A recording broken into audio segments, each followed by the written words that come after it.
What's up, guys? All right, so today gonna look for this video. Pretty much just gonna talk about the gold market, what happened yesterday in terms of price action. Um, you know, did what I kind of expect play out? How are things just generally looking? Um, and yeah, all those types of things. I think the key story, obviously, for yesterday was the fact that gold. As you can clearly see, right now we're on the day chart, but let's look at the 15-minute. I think the clear story yesterday was, again, gold really failed to break that kind of resistance point that we've been talking about around that 1782 range. And yeah, I mean, this is going to happen. And it really did initially look like it was going to do that. If you can see here, what it was starting to become pretty clear over yesterday, on the least on the 15-minute chart, was that we were starting to kind of form this like ascending triangle pattern here, where we were just getting these. Yes, in terms of the price, we were getting rejected constantly at this kind of 1782 level here, like we did all of Monday, but we were getting these kind of lower highs, or sorry, higher lows throughout the day. Here, here, here, and then we even got it here. And I really thought at some point we were going to break through here. And the bears really tried to push it down. We got all the way up to about 1785, even close to 86. Um, and I actually had my take profit set at 1787 because I thought, okay, this is great. We were kind of going to that next level, which was around 1789, which previously had shown to be pretty strong kind of resistance. So I thought, okay, I'll set my take profit a little bit lower. But then there was the CB consumer confidence data that came out, which I mean, there's been a lot of positive economic U.S. economic data that's been supposedly good for or bullish for the dollar coming out recently. There is this narrative going on about, uh, okay, the economy is really recovering, and this was another thing. And you did definitely see that's what really kind of caused this redump or this small dump again here. But, again, just before I went to bed actually in Thailand, we were again holding on this kind of ascending triangle pattern here. And I thought, okay, before I went to sleep, I was like, oh, okay, like, yeah, that was just some, positive data. But in the last week or so, like, this hasn't had that much effect on the price of gold. It's going to probably go back up. Just kind of left my positions open, only to wake up this morning with this drop back to this floor again. And at one point, it actually kind of almost looked like, oh man, maybe we're actually going to break this floor. But again, it held strong. So need to trust the technical analysis that I do sometimes. But like, what kind of caused this redumping again? The first thing you always want to kind of think about is, oh, was there some sort of news? And in general, it really seems that, as shown with this article here, it really does seem that like this oil pricing or the demand for oil is really increasing again. And when this kind of came out, as you can see, the hour chart, it kind of really started this initial sell-off again. And that is something that, as a beginner gold trader in particular, I didn't really consider in my general outlook for this week, like the kind of effect that these types of oil prices will have on gold. I know that there is quite a strong relationship between gold and oil, but I didn't expect it to really lead to this kind of small sell-off here. But I guess investors are really kind of seeing really seeing this oil demand as a very strong sign for economic recovery. So that's definitely something to consider for today. There's also the crude oil data coming out later today at 9 p.m. Thailand time, which I think is like 8 a.m. or 10 a.m., whatever, American time. So that's definitely something we should be paying attention to because it may definitely alter the price of gold here. From a technical standpoint, some of the bears are also really talking about this general weekly resistance line. Let me show you here. As you can see here, this general downward sloping resistance line, and that we've kind of we've been hitting this again. But yes, I mean, from a TA standpoint, this is definitely something to consider on the weekly. Obviously, the weekly chart, this type of technical analysis does tend to hold pretty strong. But I think like we also have to consider the general outlook or like the general current state of the economy, also when doing these or looking at the gold price. Um, we can't just take this line as gospel. Um, and yes, we've hit this line 3 times previously.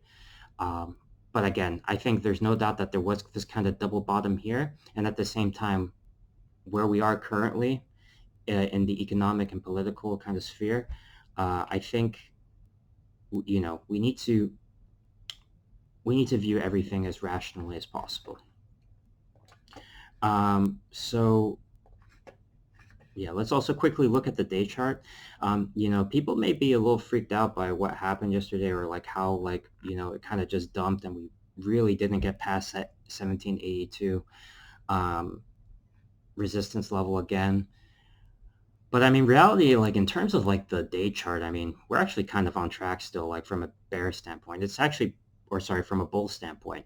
And it's actually just very kind of neutral still. What I did say yesterday is that I think we're just going to continue going sideways. And I mean, okay, yes, we had a slight sell-off, but the grand scheme of things, we're still basically going sideways. I think obviously from a day chart standpoint, this 1765, 1766 level, and this just general strong resistance at 1769 is very, very key. If we really do somehow end up breaking this, what's happening, this convergence with the 21-day and the 50-day, if we do break down from that, then we definitely want to start looking at 1753 and where we previously had pretty strong resistance for quite some time on the day chart. I mean, that would be the next level.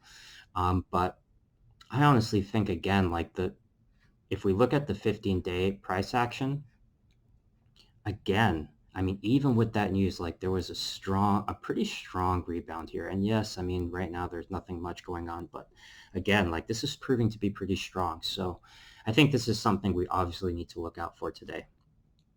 How did I personally feel about my trades yesterday? So just to let you know, I had a position open, like a one margin position open around 1775 that was triggered around here, and I was just kind of riding it. And like I said, I had set my TP at 1787 because I really thought we would kind of get there as we were approaching this next level. But because of the data, it didn't hit.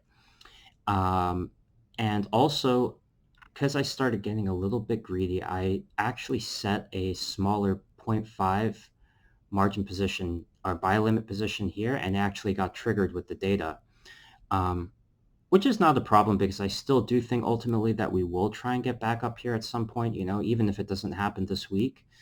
But I'm just a little frustrated with myself because I should have really set the position closer to the actual ascending triangle that I drew. Like, why did I have to draw it here? Yes, okay, we were at the 200. Or why did I have to say here? Yes, we were at the 200, but that was just not smart. Like I had known that the data came out. I knew that it was pretty positive for the dollar.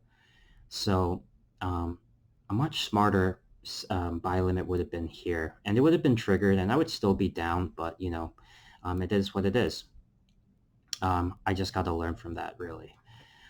Now, also throughout this drop here when I was sleeping, I did have also positions at 1772 and 1769 trigger or 1770 trigger. This one was a 1.5 margin position, and this was a 2.5. So let's see how that plays out. I'm not particularly worried, although the price action doesn't look particularly great at the moment, or just kind of there's just nothing going on. But I just got to trust this. Again, what I said yesterday is that if I got the position here, I would definitely leave it open until we get to much higher levels. Um, and I'm still going to try and do that, you know. In the end of the day, I can't be mad that I didn't close my position at 1785 when I had the position open at 1775 and locked in some profits. You know, I want to try and stick to my guns a bit. Um, with the positions that I have open now, I can more than manage my risk. I'm not risking a lot at the moment, like max like 1% of my account. So I'm kind of like whatever. Let's see what happens. Um, and I'm not really, you know, I'm not trying to cut loss or anything. There's definitely no way that that's happening because I'm doing more than fine. I still think we'll probably see some sort of recovery today. If we do hit that 17, get close to that 1780, 1782 again, I may consider taking the profits because now I do have these bigger positions open here, and that's a good, that would be a good day. You know, I would probably make about 1% gains or 1.5% gains as a result. So I'd be pretty stoked with that. At the same time, I'm just obviously keeping an eye on this 1765 support, this, you know, this convergence of the 21 and the 50, and see if price manages to pass that. It wouldn't shock me if we actually dropped to that point and tried to test it, but I would expect that we're going to get a good bounce. The reality is for the bulls is that, come on, we can't just keep on going up like that. Actually, a drop to 1765 or even 1753 in the grand picture actually is probably pretty healthy. You know, that's a nice little pullback before we continue. And then really try and test this downward sloping line on resistance line on the weekly chart and that just 1800 level. So that's kind of like what I'm trying to do, guys. One other thing that I do want to talk about is just also how difficult it is currently as a beginner to kind of play the current market, especially from a news standpoint. You know, it's very, very confusing and difficult. Because you have so many mixed signals. You know, on the one hand, you have all this data and the media talking about how like the American economy is really recovering, that the general global economy is really recovering from the COVID pandemic. So that's obviously from a classical economic standpoint bad for gold. But then on the other hand, you have this clear data which is showing that there's crazy inflation happening as we speak in the price of other commodities and assets, which should naturally be also then good for gold from that classical economic standpoint. So you really have this like counterbalance this is happening here, or this kind of like almost like war going on, and I'm not really sure what's going to win out. But that's kind of also why I think that we're just getting this like general sideways price action going on right now. I'm not sure if we're going to see a resolution to that general, those two conflicting narratives sometime this week. So that's just a reality of where we are right now. Um, does that change the way that I'm now viewing this week? I'm not really sure. I'm still pretty bullish on gold, but maybe I'm just going to be a little more strict with my profit taking just to make sure that I really do lock in profits, because I'm really not sure what's going to ultimately happen or which way the price of gold is going to go. That's just something to pay attention for. Anyway, guys, let me know what you guys think. I'm also really curious to know if you guys, like how you guys view the sort of more macroeconomic outlook on everything. Yeah, but overall, I'm still doing all right, and let's just see how today performs. Let's also not forget tomorrow we got the big Fed thing going on. So these are all things to consider. All right, cool guys.